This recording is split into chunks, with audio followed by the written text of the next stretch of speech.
Guys, welcome back to my channel. आज है मेरा व्लॉग का डे फर्स्ट। तो आज हम लोग आए हैं अपने नए वाले घर पर। तो ये देखिए नए वाला घर। अभी तो थोड़ा शाम हो गई है।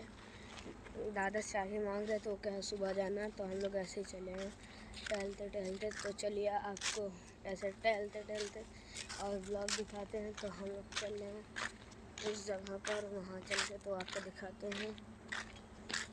अफ्तारी के बाद आए हैं टहलने हम लोग, तो वहाँ पहुँच के तब आपको दिखाएं। तो गाइस, हम लोग वहाँ से होकर आ चुके हैं।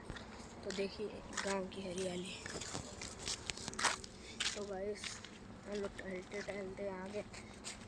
तो ये हमारा लोग का खेत जिसमें गेहूँ लगा है। ये है मेरा घर जो जिसमें लाइट जल रही, बड़े पापा का घर। तो इसका टूर हम कल देंगे।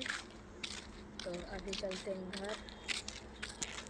तो यहीं से वीडियो समाप्त करते हैं। Thank you for watching.